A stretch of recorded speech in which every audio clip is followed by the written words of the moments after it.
Hello everybody, my name is Ashwani Sharma. आज आपका task 54 था जिसमें आपको फुल टेस्ट अटैम्प्ट करना था। Most of the students have attempted full test 10 of textbook. तो उसके अकॉर्डिंग ही मैं आज दो चीज़ें आपको बताने वाला हूँ, दो तीन चीज़ें।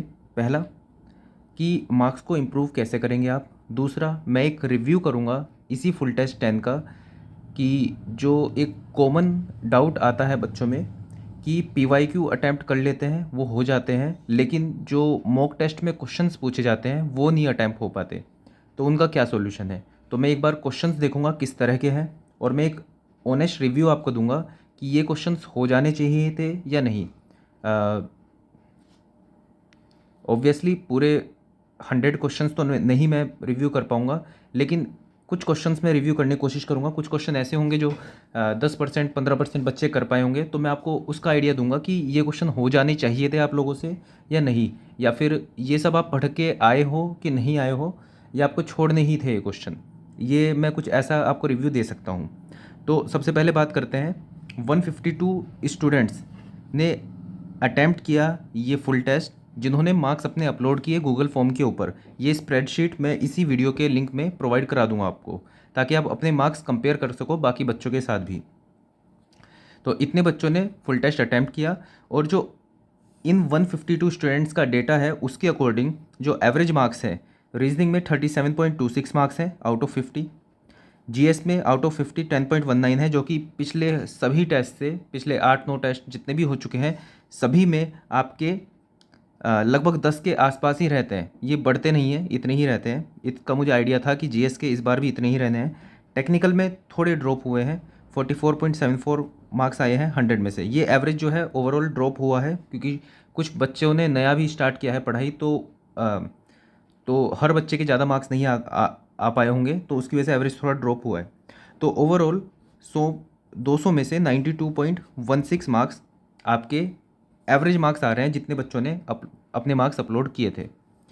तो सबसे पहले तो आपको मैं एक बेंचमार्क दे देता हूँ कि आपको अब जब भी टेस्ट अटैम्प्ट करना है, अपनी बिल्कुल जान लगा देनी है। किस चीज़ के लिए? कि आपको ये 100 का बेंचमार्क तो क्रॉस करना है। आप ये चीज़ देखोगे कि आप टेस्ट सीरीज़ के अंदर, किसी भी टेस्ट सीरीज़ में जो एसएससी जेईई की है, अगर आप 100 मार्क्स को क्रॉस कर जाते हो तो आपकी रैंक बहुत अच्छी आती है उसके अंदर। दूसरा, 100 मार्क्स को क्रॉस करने के बाद एक अलग से आपको ऐसा फील होता है कि जैसे डिग्निटी बढ़ गई और आप काफ़ी पास पहुँच गए। इवन 95 पे भी ऐसा नहीं आता जैसा 100 पे आता है। तो इसकी एक अलग ही फील है। इसके लिए आपको मेहनत करनी है कि 100 मार्क्स से ऊपर आपको जाना है। आपको ओवरऑल फाइनल सिलेक्शन चाहिए तो आपको काफ़ी ज़्यादा मार्क्स लाने पड़ेंगे, लेकिन आपको एटलीस्ट अभी इतनी मेहनत करनी है कि 100 से तो आप ऊपर लाना ही है आपको अगले टेस्ट से। बाकी आप ज़्यादा तो कितनी भी ला सकते हो, 125 130 जितने भी आप लाना चाहो, लेकिन 100 से तो ऊपर लाने हैं। कैसे लाने हैं उसके लिए मैं हर दिन आपको गाइड करता हूँ, आपको टास्क देता हूँ ताकि आप रिवाइज़ करो और अपने मार्क्स इंक्रीज़ करो। तो अभी तो एवरेज ये चल रहा है। अब ये समझो इसकी बात कि रीजनिंग में 37.26 एवरेज आ रहे हैं बच्चों के। ये मार्क्स इंक्रीज़ हो सकते हैं, बड़े आराम से इंक्रीज़ हो सकते हैं, 40+ मार्क्स आ सकते हैं आराम से। यहाँ पर आप आराम से 5 मार्क्स इंक्रीज़ कर सकते हो, लेकिन लगभग 8 से 10 मार्क्स इंक्रीज़ करने के लिए आपको थोड़ी ज़्यादा मेहनत लग जाएगी, लेकिन 5 मार्क्स थोड़ा आराम से इंक्रीज़ कर सकते हो आप। मतलब 42 से 45 मार्क्स लाना, ठीक है, थोड़ा इजी है अभी रीजनिंग में, मतलब उतनी मेहनत नहीं लगेगी। 45 से ऊपर मार्क्स लाने में थोड़ी ज़्यादा मेहनत लग जाएगी। जीएस में लगभग इतना ही रहेगा आपका, आप कितनी भी मेहनत कर लो, जो ओवरऑल एवरेज है वो इतना ही रहने वाला है। इसके बारे में बात करूँगा मैं अभी। टेक्निकल में 44.74, ये आपके 70 तक जानी चाहिए। अब 70 तक कैसे जाएंगे उसकी भी बात करेंगे। तो ओवरऑल आराम से आपका 100+ हो जाएगा अगर आप 4-5 मार्क्स यहाँ से बढ़ा लोगे। 70 मार्क्स लाने में टाइम लगेगा, लेकिन ये तो काफ़ी कम है, इसको तो आपको बढ़ाना पड़ेगा। अब इन सबको कैसे करना है वो बात करते हैं। सबसे पहले रीजनिंग की बात करते हैं। रीजनिंग में आपको कुछ भी एक्स्ट्रा ऑर्डिनरी एफर्ट नहीं करने हैं। जो आपको सीधी सीधी बात बताई है कि डेली आपको 22 टॉपिक्स हैं पिनेकल की बुक में, उसमें 1 से लेकर 11 तक पहले दिन और 12 से लेकर 22 तक दूसरे दिन, हर एक चैप्टर के 5 क्वेश्चन आपको करने हैं डेली प्रैक्टिस पिनेकल की बुक से, जो मैंने अपलोड कराई हुई है। अगर आपको कोई और किताब से करना है तो आप उससे भी कर सकते हो, लेकिन बिना आपको एक भी दिन स्किप किए ये डेली आपको ये प्रैक्टिस करनी है। आपके मार्क्स पहले टेस्ट में मान लो 30 आएंगे, दूसरे में भी 30, तीसरे में 25, कितने भी आ सकते हैं, लेकिन ओवरऑल आप हर दिन इसको प्रैक्टिस करते रहोगे तो एग्ज़ाम तक आप 45 मार्क्स लाने लगोगे। ये मेरी गारंटी है आप लोगों को। आप बीच में छोड़ दोगे ये सोच के कि यार मार्क्स तो नहीं इंक्रीज़ हो रहे, तो उल्टा ड्रॉप होने लगेंगे। आप जो बच्चा अभी 40 मार्क्स ला रहा है और वो सोच रहा है कि यार 45 तो नहीं आ रहे हैं मेरे, और आप उसको छोड़ देते हो, तो ये 40 भी नहीं आ पाएंगे। ये आप यहाँ पे मेंटेन कर पा रहे हो, ये भी बहुत बड़ी बात है। तो रीजनिंग में तो कुछ अलग से एफर्ट नहीं है, बस डेली बिल्कुल मोनोटोनस वे में एक मशीन की तरह आपको इन सब क्वेश्चंस को प्रैक्टिस करना है। 1 से लेके 11 टॉपिक के 5 क्वेश्चन, अगले दिन 12 से लेके 22 टॉपिक के 5 क्वेश्चन, ये 5-5 क्वेश्चन इस तरह से आपको करने हैं। 55 से 60 क्वेश्चन डेली आपको करने हैं रीजनिंग के अभी के लिए। बाद में जब आखिरी का 1 महीना रह जाएगा तो उस टाइम पे 1 महीना या 15 दिन, तो उस टाइम पे मैं आपको सीधा 50 क्वेश्चन करने के लिए बोलूँगा, वो भी टाइमर के साथ। तो वहाँ पर आपकी उसके बाद फिर अपने आप ही और ज़्यादा स्पीड बढ़ जाएगी। अभी आपको सीखने पे ध्यान देना है कि अलग अलग लॉजिक्स आप सीख लो सीरीज़ के, किस तरह के कितने टाइप के क्वेश्चन हो सकते हैं। उस टाइम पे तो आप अपनी नॉलेज को टेस्ट करोगे, अभी आपको नॉलेज अपनी बढ़ानी है। तो रीजनिंग में सिंपल जैसे मैंने बताया आपको बिल्कुल वैसे ही करते चलो, आराम से मार्क्स आपके बढ़ेंगे। और यहाँ से ही आप मार्क्स बढ़ा लोगे तो 100 के पार निकलना बहुत आसान हो जाएगा। करीब 7-8 नंबर आप यहाँ ही से ही बढ़ा लोगे तो बहुत बूस्ट होता है। 7-8 मार्क्स भी बहुत बड़े होते हैं। तो पहले तो आपको यहाँ से मार्क्स बढ़ाने हैं। दूसरा, जीएस की बात करते हैं। देखो जीएस तो ये है कि आप जीएस में किसी टेस्ट में ज़्यादा मार्क्स ले भी आओ, 25 मार्क्स आपने किसी में लिया या 30 मार्क्स आप ले आए, तो गारंटी नहीं है कि अगले पेपर में आपके इतने मार्क्स आएंगे। तो जीएस क्या है? जीएस ये है कि ये समंदर है, ठीक है। इसके अंदर आपको बस यहाँ पे कहीं कहीं कहीं कहीं आपको पढ़ते हुए चलना है, कुछ कुछ पढ़ते हुए चलना है, ठीक है। अब ये है कि अपनी रीच इतनी बढ़ानी है, अपनी रीच इतनी बढ़ानी है कि कहीं से भी आए क्वेश्चन, अगर ये वाला पार्ट आए तब के भी आपके इतने मार्क्स आए, ये वाला पार्ट आए तब भी आपके इतने मार्क्स आए, ठीक है, ये वाला पार्ट आए तब भी इतने मार्क्स आए। ऐसा नहीं करना है आपको कि ये समुंदर है और आप सिर्फ यहीं पे माइनिंग कर रहे हो कि आपने इसको बहुत अच्छे से पढ़ लिया, लेकिन ऐसा भी हो सकता है कि यहाँ से क्वेश्चन पेपर आया ही नहीं, क्वेश्चन पेपर यहाँ से आया। बिल्कुल इस अप्रोच पे आपको चलना है। मैं वही आपको कर रहा हूँ, मैं वही आपको टास्क के रूप में देता हूँ। मैं आपको अलग अलग जगह से टॉपिक्स देता हूँ, ठीक है। ऐसा नहीं है कि उन्हीं टॉपिक्स से उन्हीं वही क्वेश्चंस रिपीट हो जाएंगे, लेकिन आपको मैं एटलीस्ट इतना बना रहा हूँ कि आप अगर क्वेश्चन पेपर इस तरह से आया तो वहाँ से भी आपके क्वेश्चन आ जाएंगे और आप एटलीस्ट एक मिनिमम स्कोर जीके में कर पाओगे। तो यही आपको अप्रोच अपनानी पड़ेगी। किसी एक टॉपिक को विशेषज्ञ की तरह पढ़ोगे तो कुछ भी फ़ायदा नहीं होने वाला है। आपको पूरे समंदर को कहीं कहीं जाके माइन करना पड़ेगा ताकि पेपर कहीं से भी बने आपके एक मिनिमम मार्क्स तो आएँ। आपको एक एवरेज पता होना चाहिए जीके में। जिस तरह से मैं आपको जीएस के टास्क दे रहा हूँ, डेली उसको करते हुए चलो। एक दिन में जीएस नहीं आएगी, ये आपको डेली की अपनी हैबिट में उतारना पड़ेगा। जैसे रीजनिंग है ऐसे ही आपको जीएस भी अपनी डेली हैबिट्स में उतारना पड़ेगा, तब जाके आपके मार्क्स आने स्टार्ट होंगे। अभी 10.19 मार्क्स आ रहे हैं, कोई दिक्कत नहीं है। धीरे धीरे पढ़ते चलो। बस ये है कि जैसे मान लो आज जीएस का पेपर था, इसके अंदर जीएस में क्वेश्चन पूछे गए, 50 क्वेश्चन पूछे गए। अगर 10 क्वेश्चन भी वो थे जो आपने पहले पढ़े हुए थे तो वो आपको आने चाहिए। उसमें कोई फिर ये नहीं हो सकता कि आपने जो पढ़ा था वो भी आप नहीं कर पाए। कोई नया टॉपिक आया उसमें तो कोई दिक्कत नहीं है, आ जाए छूट जाए कोई दिक्कत नहीं है। लेकिन जो टॉपिक आप पढ़ चुके हो, मान लो आपको मैंने वर्धना डायनेस्टी के बारे में बता दिया, आपको हिरण्यक डायनेस्टी के बारे में पता है, आपको गुप्ता डायनेस्टी के बारे में पता है, उसके बारे में बेसिक क्वेश्चन आ गया, बहुत डेप्थ में क्वेश्चन आया कोई दिक्कत नहीं, बेसिक क्वेश्चन आ गया वो भी आप नहीं कर पाए तो वहाँ पे थोड़ी दिक्कत है। फिर तो मतलब एक कंसर्न है ये। तो आपको वो चीज़ें करनी है, जो भी चीज़ करो अच्छे से करो, डेप्थ में मत जाओ, सरफेस सरफेस पे से करो ताकि वो बेसिक क्वेश्चन आए तो आप कर दो। जीएस की अप्रोच आपकी यही रहेगी। टेक्निकल की बात करते हैं। टेक्निकल में तो जो मैं आपको तरीका बता रहा हूँ बिल्कुल 100% सही है। अगर आप सोचोगे अभी अभी जैसे आज क्या डेट है, आज 20 अगस्त है और 9-10-11 को आपके एग्ज़ाम होने वाले हैं अक्टूबर में, ठीक है। तो 20 से 10 तारीख तक और फिर 10 से 10 अक्टूबर, ठीक है, 1 महीना तो आपके पास यही हो गया। और ये आप इसको मान लो लगभग 20 दिन, ठीक है। तो 1 महीना 20 दिन, ठीक है, 50 दिन मान के चलो अपने पास, कम ही मानो इसको, 50 दिन मानो। अब इस 50 दिन के अंदर आपको किस तरह से चीज़ें करनी है, जैसे मैं आपको डेली बता रहा हूँ कि आपको एक टेक्निकल बूस्टर डेली करना है। टेक्निकल बूस्टर क्या चीज़ है? अच्छा पहले इस चीज़ को भी समझो कि 50 दिन में क्या आप सिलेबस ख़त्म कर सकते हो अपना पूरा? नहीं कर सकते। आपको 6 महीने लग जाएंगे सिलेबस कंप्लीट करने के बारे। चलो एक चीज़ और बताता हूँ इस बारे में। मैं यहाँ पे आपको डिफ्रेंशिएट करके बताऊँगा कि जो कन्वेंशनल अप्रोच होती है और ये जो डेली टास्क है इनमें फ़र्क क्या है। ये मान लो आपका टेक्निकल का सिलेबस है, दोनों ही साइड। कन्वेंशनल अप्रोच में आप क्या करते हो, ये अलग अलग सिलेबस हैं आपके, ये अलग अलग आपके आपके सब्जेक्ट्स हैं, आप इनको कवर करते हुए चलते हो, एक एक सब्जेक्ट को कवर करते हो, ठीक है। 1 2 3 4 5 6 7 8 9 10 11, ठीक है। ये आपका कन्वेंशनल अप्रोच है कि आप पहले एक सब्जेक्ट 1 को कंप्लीट करोगे, फिर सब्जेक्ट 2 को कंप्लीट करोगे, इस तरह से। अच्छा, ये पूरा कंप्लीट करने में आपको कितना टाइम लग जाएगा? बहुत शिद्दत से करोगे, दिन रात लग के करोगे, तब भी 6 महीने लग जाएंगे। और 6 महीने के बाद तुरंत आपका अगर जो एग्ज़ाम कर लिया जाए तो क्या गारंटी है कि आपका सिलेक्शन होगा? कोई गारंटी नहीं है। इसका लाइव एग्जांपल मैं खुद हूँ।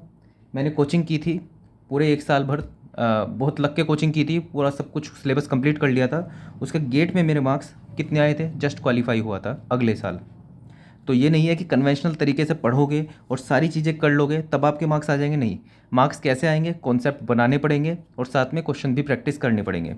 आप कॉन्सेप्ट बनाते हो लेकिन उसको अप्लाई करके नहीं देखते हो, तो जब तक अप्लाई करके नहीं देखा उस कॉन्सेप्ट को आपने, तब तक मतलब आपको वो कॉन्सेप्ट आया नहीं है सही से, आपने उसको टेस्ट नहीं किया। डेली टास्क में मैं क्या कर रहा हूँ, आपको मैं क्या कर रहा हूँ, वही चीज़ दोबारा से इस तरह से मैं कुछ कुछ सब्जेक्ट की जो जो इम्पोर्टेंट है हर हर हर चैप्टर में से, इस तरह से मैं आपको करने के लिए कह रहा हूँ। तो इससे क्या हो रहा है कि हर हर सब्जेक्ट के हर चैप्टर का कुछ ना कुछ आपको नॉलेज होती जा रही है। तो इससे क्या होगा, पेपर कहीं से भी आएगा, ठीक है, पेपर कहीं से भी आएगा तब भी आपको उसकी नॉलेज होगी। बिल्कुल यही अप्रोच में मैं चल रहा हूँ। अब मैं डायरेक्टली आपको क्वेश्चन करने के लिए बोलता हूँ। अब एक तो ये है कि आप पूरा चैप्टर पढ़ो और उसके बाद फिर उसके क्वेश्चन करो। मैं आपको इसकी उल्टी अप्रोच इसलिए बोल रहा हूँ क्योंकि दिन कितने बचे हैं आपके पास? 50 दिन भी नहीं बचे हैं। अब 50 दिन में आप पूरा चैप्टर पढ़ोगे पूरा दिन भर बैठ के, और उसके बाद फिर अगले दिन शायद क्वेश्चन करो, उसके नहीं करो, बोर हो जाओगे एक पूरा दिन चैप्टर पढ़ के। तो अभी वो दिन वो टाइम नहीं है। अगर आपको 1 साल के लिए आगे अगले साल के लिए आपको प्रिपेयर करना है तो कर सकते हो, और तब भी गारंटी नहीं है, लेकिन इससे करोगे तब भी आपका अगले साल फ़ायदा होने वाला है। अब मैं आपको एक टेक्निकल बूस्टर बताता हूँ करने के लिए। टेक्निकल बूस्टर क्या है कि आपने सोम उठाया, एग्जाम्पल दे रहा हूँ, उसका पहला चैप्टर उठाया, पहला चैप्टर में से 10 क्वेश्चन कर दिए। अब ये 10 के 10 क्वेश्चन आपको नहीं आते थे, आपके पास ये एक अपॉर्चुनिटी आई कि आप ये पहला दूसरा तीसरा चौथा पाँचवा छठा सातवां आठवां नौवां 10वां, ये 10 क्वेश्चन आप सीख सको, खुद से सीख सको। कैसे सीखोगे? क्वेश्चन आपने देखा, ठीक है, क्वेश्चन मान लो S F D B M D का है, मान लो S F D B M D का था, तो सबसे पहले तो आपने differential equation D V by D X equal to W, इसके बारे में आपको कुछ नहीं पता था। आपने देख लिया कि अच्छा, कि जो शेयर फोर्स का जो स्लोप होता है वो लोड के इक्वलेंट होता है। आपने ये सीखा, इसके ऊपर क्वेश्चन देख लिया, आपको ये आ गया। आपको कॉन्सेप्ट उतना नहीं पता था लेकिन क्वेश्चन समझ के आपने कुछ कॉन्सेप्ट को समझ लिया। अब आप इसको अप्लाई कर सकते हो, एग्जाम में आएगा तो कर सकते हो।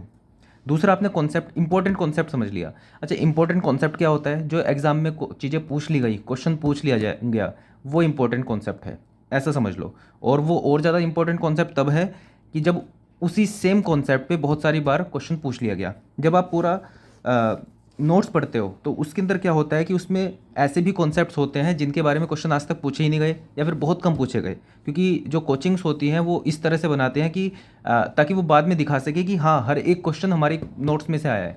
लेकिन आपको हर एक चीज़ पढ़ने की ज़रूरत नहीं है, आप सिर्फ क्वेश्चन PYQ के अकॉर्डिंग पढ़ोगे तब भी आपका सिलेक्शन हो जाएगा।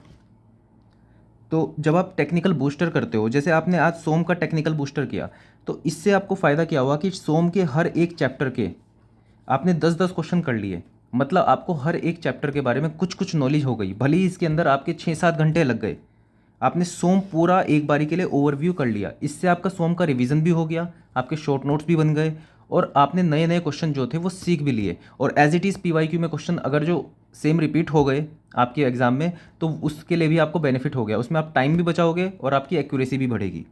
तो इतने बेनिफिट हो जाएंगे अगर ये, हाँ इसमें मेहनत थोड़ी ज़्यादा लगेगी। ये बिल्कुल वो वाला तरीका नहीं है कि आप अगर आप इसके अंदर 10 घंटे दोगे इस तरह से सोम को पढ़ने के लिए तो दिमाग गर्म हो जाएगा। लेकिन आप वैसे अगर जो आप नॉर्मली आप पढ़ते हो कि 10 घंटे आप सिर्फ नोट्स पढ़ रहे हो, आपको खुद नहीं पता होता कि आपने कितना गेन कर लिया। लेकिन अगर आप इस तरह से पढ़ोगे तो डेफिनेटली आपको महसूस हो रहा होगा कि हाँ मैंने आज इस 10 घंटे में कुछ सीखा है सोम के अंदर।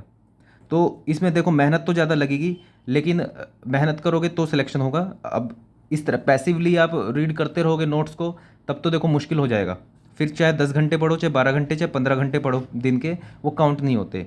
काउंट वही होता है जो आपको महसूस हो कि हाँ आज कुछ दिमाग में गया, आज कुछ नया कॉन्सेप्ट सीख लिया। तो अपने आप को बेवकूफ़ नहीं बनाना है, अपने साथ ऑनेस्ट रहना है कि आप अगर जो 6-7 घंटे की भी पढ़ाई करो तो उस टाइम पे दिमाग में महसूस होना चाहिए कि आज 10 कॉन्सेप्ट नए सीख लिए मैंने। ऐसा नहीं कि 6-7 घंटे बस बैठ के बस नोट्स को रिवाइज करते रहे और अपने आप को बेवकूफ़ बना रहे हैं कि आज तो मैंने 6-7 घंटे पढ़ाई कर ली। ऐसा नहीं करना है, ठीक है। ये पॉइंट आई गेस आप समझ गए होंगे बहुत अच्छे से। तो अपने साथ ऑनेस्ट रहना है। तो आज की वीडियो के लिए इतना ही। आपको अगले टेस्ट के लिए अपने आप को प्रिपेयर करना है कि आपको अपने मार्क्स 100 से ज़्यादा लाने हैं। अब वो किस तरह से आप करोगे? पहला, हफ्ते भर की मेहनत आपकी ऐसी ही होनी चाहिए कि आपको हर दिन महसूस हो कि आज कुछ किया आपने, कुछ पढ़ाई किया आपने। कोई भी दिन आपका ऐसा नहीं होना चाहिए कि वेस्ट आपको फील हो कि पढ़ भी लिया लेकिन कुछ दिमाग में नहीं गया। वो सिर्फ तभी होता है जब नोट्स को ऐसे ही रटते रहते हो फिर से। अगर आप क्वेश्चंस कर रहे हो, आपके सामने से क्वेश्चंस जा रहे हैं, देख रहे हैं आप क्वेश्चन को, आप देख रहे हो, सोल्व कर रहे हो, तो वो दिन आपका एफिशिएंट ही रहेगा। दूसरा, क्विज़ विज़ के चक्कर में मत पढ़ा करो आप कि आप टेक्स्ट बुक कह रहा हूँ, टेलीग्राम्स वगैरह पे चैनल्स होते हैं जो सिर्फ क्विज़ देते रहते हैं, 2-4 क्वेश्चन भेजते रहते हैं। 2-4 क्वेश्चन से कुछ नहीं होगा, आपको 100-100 क्वेश्चन करने पड़ेंगे। इसलिए मैं आपको बोलता हूँ डायरेक्टली किताब उठाओ, किताब में से क्वेश्चंस करो, जल्दी जल्दी क्वेश्चंस करो। 1-1, 2-2 क्वेश्चन से कुछ नहीं होगा। क्वेश्चन देखो, उनके आंसर देखो, आगे बढ़ो, क्वेश्चन करो। जितने क्वेश्चन करोगे उतना फ़ायदा होगा। 1-2 क्विज़ के क्वेश्चन करने से कुछ नहीं होने वाला है। तो अगले हफ्ते आपके 100 मार्क्स से ऊपर कैसे जाएंगे? सबसे पहले इस हफ्ते बहुत अच्छे से रीजनिंग की प्रैक्टिस करो। करीब 5 से 6 मार्क्स आपको बढ़ाने हैं यहाँ पे। मैं चाहता हूँ कि अगली बार जो एवरेज स्कोर आए सभी बच्चों का, ये जो मैं एवरेज जोड़ के आज 92.16 है, ये 100 जाना चाहिए किसी भी तरह। कैसे होगा ये? जिसके बच्चे के कम मार्क्स आए हैं वो रीजनिंग में बढ़ाने की कोशिश करे सबसे पहले। जीएस में तो लगभग इतने ही रहने हैं, मुझे पता है। और टेक्निकल में आप इस हफ्ते आप टेक्निकल बूस्टर कर लोगे, हर दिन टेक्निकल बूस्टर कर भी लोगे आप, तो आपके 7 सब्जेक्ट कंप्लीट होंगे। 7 सब्जेक्ट कंप्लीट मतलब जो भी क्वेश्चंस आपको इस तरह से छूट जाते हैं, जिनका आपको फॉर्मूला याद नहीं है या फिर छोटा छोटा बेसिक याद नहीं है, वो क्वेश्चन आपके गलत नहीं होंगे। सबसे पहले तो उन क्वेश्चंस को पकड़ो कि जो बहुत बेसिक क्वेश्चन है, जिसमें सिर्फ फॉर्मूला इन्वॉल्व है, जो मतलब हर बार पूछे जाते ही हैं, वो आप टेक्निकल बूस्टर करोगे तो 100% आपके क्वेश्चन वो सही हो जाएंगे। तो इन चीज़ों पे ध्यान दोगे तो पक्की बात है 100 से ऊपर जाओगे। बाकी डेली टास्क करते रहो। मैं इतना ही कर सकता हूँ आप लोगों के लिए कि आपको डेली मैं गाइड करके आपको बता दूँ कि आज आपको ये पढ़ना है। वो आप पढ़ोगे तो हो जाएगा सिलेक्शन, मार्क्स भी बढ़ जाएंगे, सब चीज़ें होंगी। एक दिन में नहीं होंगी चीज़ें, हर दिन करोगे तो होंगी। तो अभी इस वीडियो के लिए तो इतना ही। That's all for this video. अब टास्क 55 की वीडियो इसके बाद मैं बना दूंगा। That's all for this video. Thank you.